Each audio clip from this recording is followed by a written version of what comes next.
hormati ya, ketika kita berbicara masalah normatif ya Pancasila itu masih ada, tetapi kalau kita berbicara ya masalah praktisnya itu memang ibarat jauh panggang dari api. Yes.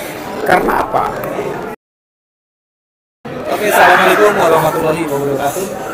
Waalaikumsalam. Teman-teman, alhamdulillah saya bisa ketemu lagi sama Abang Marsikal Purnawirawan Marsma, Purnawirawan Bastari Raja.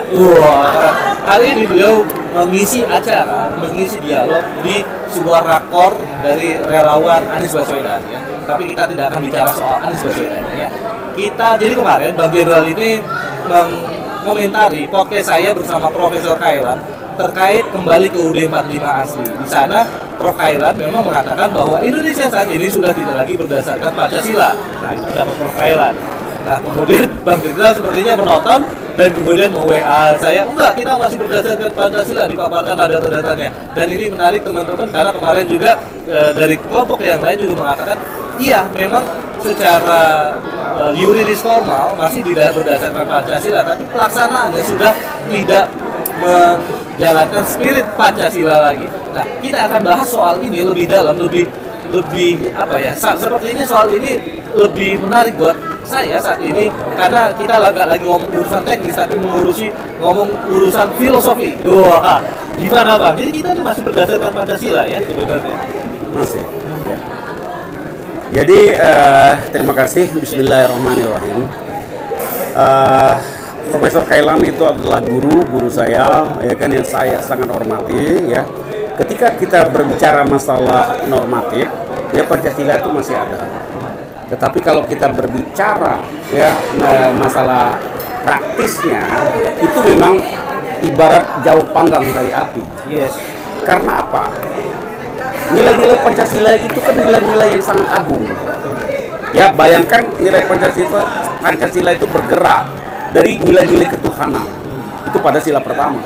Ketuhanan duluan ya? Ketuhanan. Oh, ini Pancasila 18 Agustus. Semua, yang sekarang pun sama. Pancasilanya kan tetap seperti itu. Karena yang tidak boleh dirubah itu kan adalah Waalaikumsalam warahmatullahi wabarakatuh. Iya.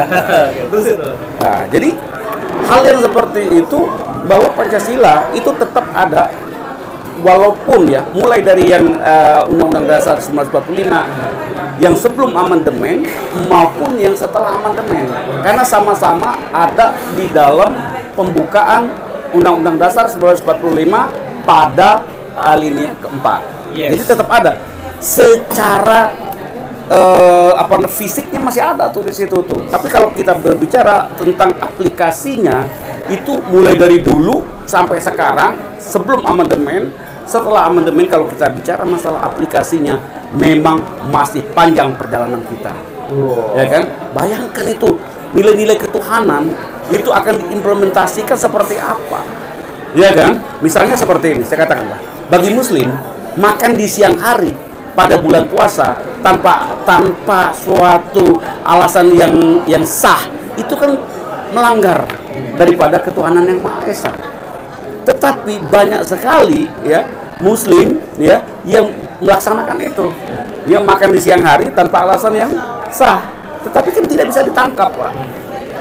Kalau kita bicara tangkap-nangkap sudah bicara tingkat yang bawah. Itu hukum. Makanya saya katakan yang melanggar Pancasila itu tidak mesti serta-merta bisa dihukum.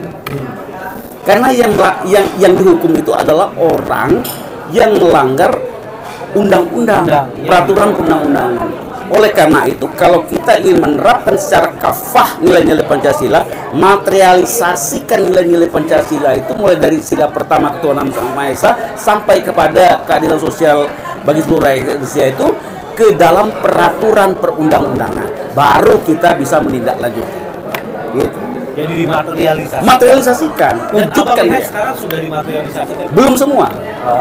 Belum semua. Itulah yang antara yang sudah sama yang belum. Itu masih banyak yang belum ya. Yang sudah dimaterialisasikan dalam bentuk peraturan undang-undangan pun antara penegakan hukum dengan hukum secara tekstual ya, dengan hukum secara operasional ya, secara kontekstual, antara tekstual sama kontekstual itu belum sepenuhnya nyambung.